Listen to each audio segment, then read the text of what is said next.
भगवान ने इस तरह से व्रजभूमि में महारास लीला संपन्न की। भगवान का महारास हुआ।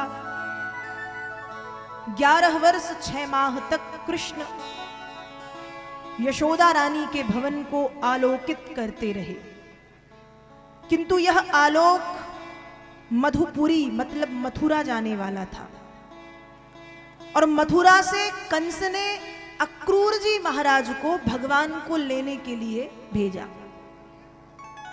कंस ने विचार किया कि अब तक जितने लेने गए वो सारे क्रूर थे, लेकिन कृष्ण के समक्ष क्रूरता काम नहीं आई, इसलिए अक्रूर को भेजना चाहिए। अक्रूर आ मतलब नहीं है, क्रूर मतलब क्रूर, जो क्रूर नहीं है वो अक्रूर। अक्रूर जी आए। अब अक्रूर जी परेशान हैं, क्योंकि सोचते हुए जा रहे हैं कि बताओ मैं कितना अभागा हूं। अभी मैं जाऊंगा तो कृष्ण काका जी कहकर के मुझे प्रणाम करेंगे, और मैं मेरे प्यारे कृष्ण को कंस के पास लाने के लिए जा रहा हूं कि कृष्ण को वो मार सके। मैं कितना अभागा हूं, ये सोचते हुए अक्रूर जी जा रहे हैं।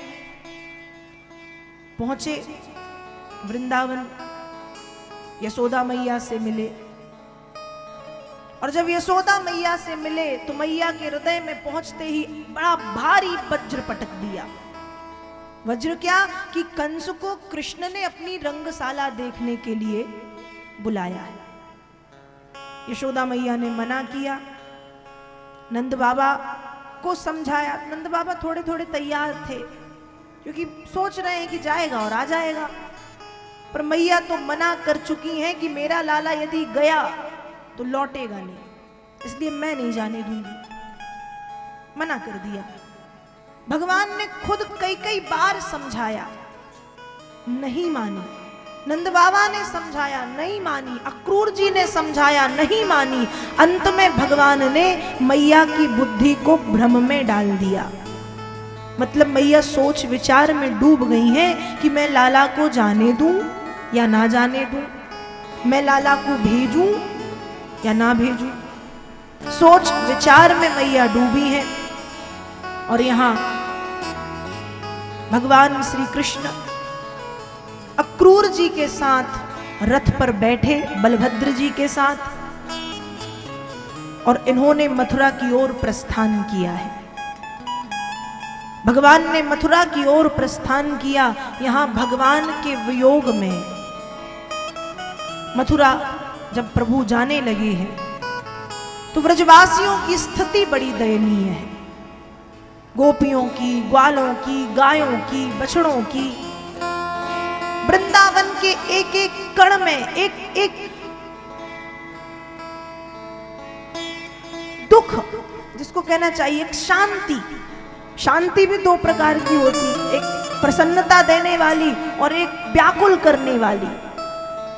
तो वृंदावन के कण कण में एक व्याकुलता सी दिखाई दे रही है, एक वो शांति सी दिखाई दे रही है, रस नहीं है जब भगवान ने ब्रज को छोड़ा है।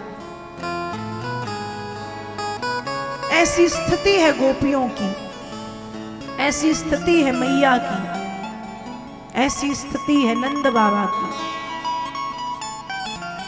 मैया यशोदा की स्थिति तो ऐसी है कि जो गाय, जो बैल, जो पशु पक्षी, जो मनुष्य मथुरा की ओर जाते दिखाई देते, कोई सुने ना सुने, कोई रुके ना रुके, मैया रोक के अपना संदेश सुनाती। पागल सी हो गई कि मेरा संदेश देवकी को पहुंचाना, मेरा संदेश देवकी को पहुंचा देना कि लाला अभी बहुत छोटा है।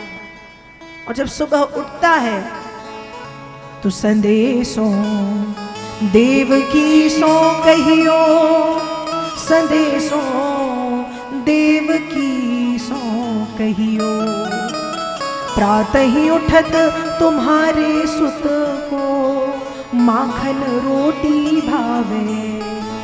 सुबह जब उठता है तो मुंह तक नहीं धोता, माखन रोटी खाता है, तो उसको माखन रोटी दे दिया करिए।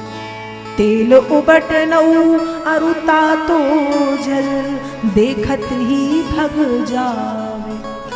तेल उपटन लगाने की जब बारी आती है तो कहता है पहले दही दो, मिश्री दो, तो दही मिश्री दे देना, तेल उपटन कर देना।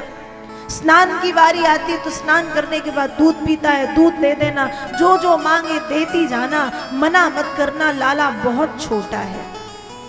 कोई सुने ना सुने, कोई रुके ना रुके, मैया बस अपना संदेश सुनाती है कि मेरा संदेश देवकी को पहुंचाना। ऐसी स्थिति है यशोदा मैया की। राधा रानी की स्थिति का वर्णन तो दूसरे ग्रंथों में मिलता है। सूख कर कांटा हुआ तन, था बिकल बेहाल मन, बाल बिखरे शुष्क थे, मुरझा हुआ था विधु बदन। वह निकलती आह थी, आंख आंसू से भरी, वसन अस्त व्यस्त थे, थी दुखलता पूरी हरी। राधा रानी की स्थिति भी बड़ी, जिन राधा रानी को चंद्रमुखी राधा कहा जाता था, जिन राधा रानी को चंद्रमुखी कहा जाता था, वो चंद्रमुखी राधा रानी दुबली पतली कृशकाय हो गई। बस देखती रहती है मथुरा की तरफ और आंसू बहाती है।